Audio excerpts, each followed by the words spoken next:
a normal Chinese family will just have a very tight schedule, right? And the other thing that we do that's different is we tell stories. The other Chinese families will do math, okay? So we raise our children in a way that's very different from normal Chinese families, from the way that you've been raised, okay? And we do this because both my wife and I, we spend a lot of time talking about parenting. I've read a lot of books about parenting. I spent many decades researching the best education possible. And so that's why we raise our children in this way. And guess what? Because we do this, we have no friends in China. We have family, but they all think we're crazy. Okay? But we do this because for us, what's most important is to make sure that our children are happy and healthy, and that they have a chance to be creative and be successful in life. Because I think that if you do it this way, the child will not be creative, will not be successful. But if you do it this way, your child will fit into China better. Okay? So parenting, the goal, the incentive is not for your child to succeed. The incentive is for your child to fit into China or the larger social environment that you are in. Okay? And that's why it's very hard to change the way people behave. And that's why social structures are extremely rigid, because the game they're playing is often just to fit into their environment. Okay, does that make sense, guys? Okay, any questions before I move on? Yep. Thanks. So for poor families, is there any way for the poor kids to succeed, to be the rich parent you described in the future? Yeah. Okay, that's a really good question, okay? So we know that there are certain poor kids who do succeed. For example, I'm a poor kid who succeeded. We immigrated to Toronto, Canada when I was like 6 years old, and my father was a dishwasher. So we were a very poor family, okay? But I succeeded because I left Canada for the United States. So Canada is a very rigid place where poor people basically move up a bit, but not too far. But I was able to succeed because I was able to get a scholarship to go study in the United States. Okay, so there are opportunities. The problem, though, is that it means leaving your community. Okay, does that make sense? So one way to succeed is to abandon your community.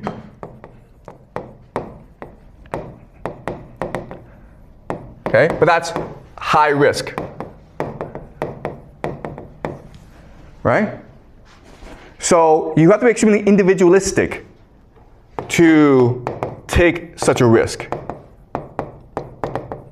So that's why most people don't do it. Because if you think about it, the safest option for you is to stay within your community. That's what's going to guarantee you the best outcome. But if you choose to abandon your community and just say, you know what, I'm going to go somewhere else and try my luck, that's taking a really high risk, okay? So to succeed, you have to take high risk. So another possibility is war. That traditionally, historically, has been the best mechanism of social mobility. When you go fight a war and you do really well, you'll get promoted in life. Okay? But again, war is high risk because chances are you'll get killed. Okay? So not just war, but also revolution. Right? Okay? And of course, the best way, of course, is to marrying up. Okay? And that's why, remember in our very first class, we talked about the dating game, right? Where women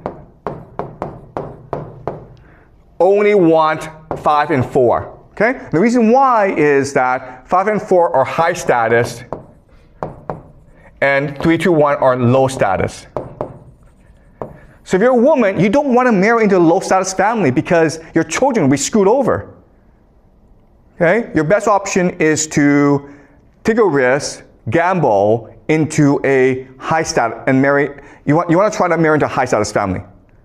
Okay? So traditionally, war and marrying up are the two major mechanisms of social mobility. In today's world, abandoning community can also lead to success. Okay, basically immigrating to a place that offers more social mobility, which often means the United States. Okay, but another way of saying this is you have to get really lucky, guys. Okay, so there's lots of poor people who think that, you know, I succeeded because I worked hard and I'm really talented. Look, I was born poor, I lucked into Yale. Okay, it's luck. You can work as hard as you want, but the chances are against you. Okay? And it takes a certain personality, which is you're really individualistic, you're very ambitious, and you have high risk tolerance.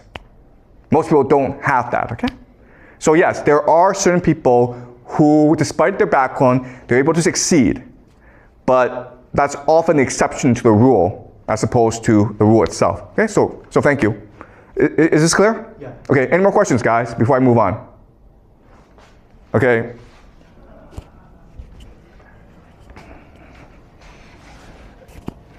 Can be luck counted as a kind of ability, or is just coincidence? Okay, that's a really good question. Yeah, okay. Yep. So, you're absolutely right, okay? So, luck is a form of strategy. Okay? Strategy. And all this is saying is that you are trying to position yourself in a place that allows you to get lucky. Okay? So I left Canada and I went to the United States because I knew that in Canada, it doesn't matter how hard you work, no one cares. But in the United States, if you work really hard, then you might get lucky and you might meet someone who's like, wow, you're a really hard worker, I want to promote you. Okay? So you're right in that, yes, you can strategize and increase your luck, but it's still luck. All right? And those who succeed are able to think strategically and far ahead and position themselves in a way that allows them to get lucky. Okay? And they often have the characteristics that we talked about, you know, like self-control, resilience, and the ability to look inward and better understand what you're good at. Okay? So it takes a combination of factors. But the point I'm trying to make is that these people are only a minority, okay? 1% of the population, really. Okay? And they still depend on luck. Any more questions before I move on? Okay, so this leads us to a question, which is, okay, well, the way that I frame everything, you have poor and you have rich. And as discussed, they live in their own worlds and they don't really connect with each other. They have different parenting strategies, they have different outlooks. The rich stay with themselves, the poor stay amongst themselves. So this looks like a very stable system, right? Stability. Oh, the word we can use is equilibrium.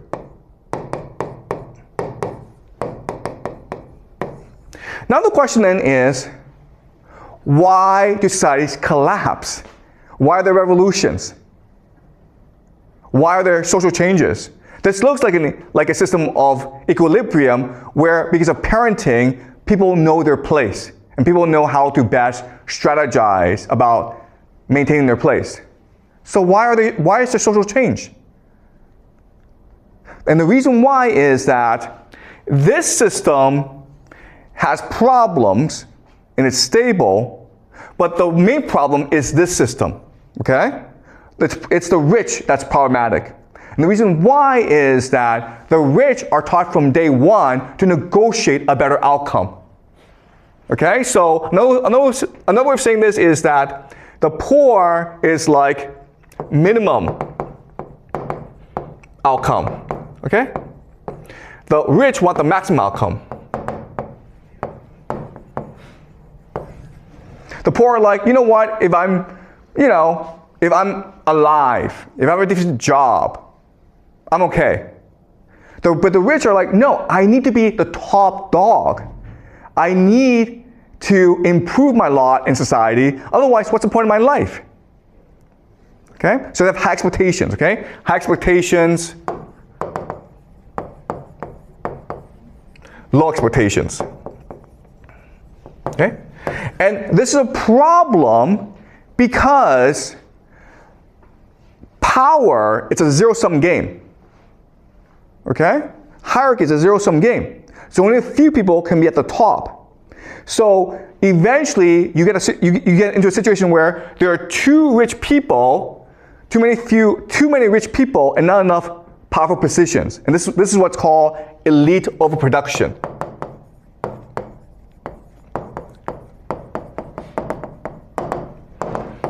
Okay? And then what happens here is that in order to get power, certain factions of the rich will align with certain factions of the poor against the powers that be.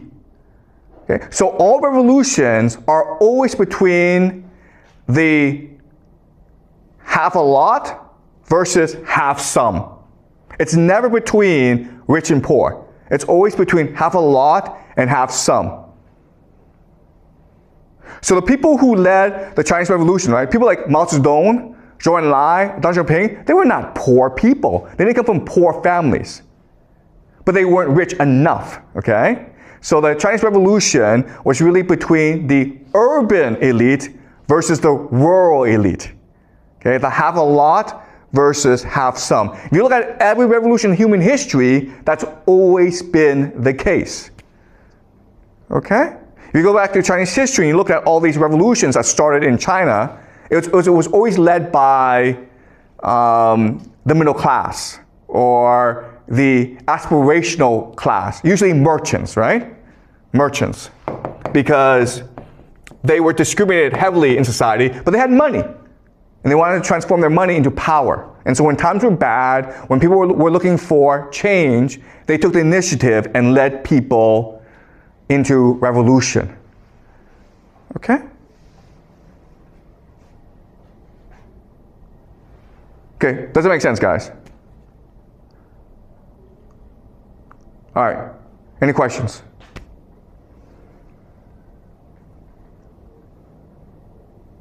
Yeah. All right.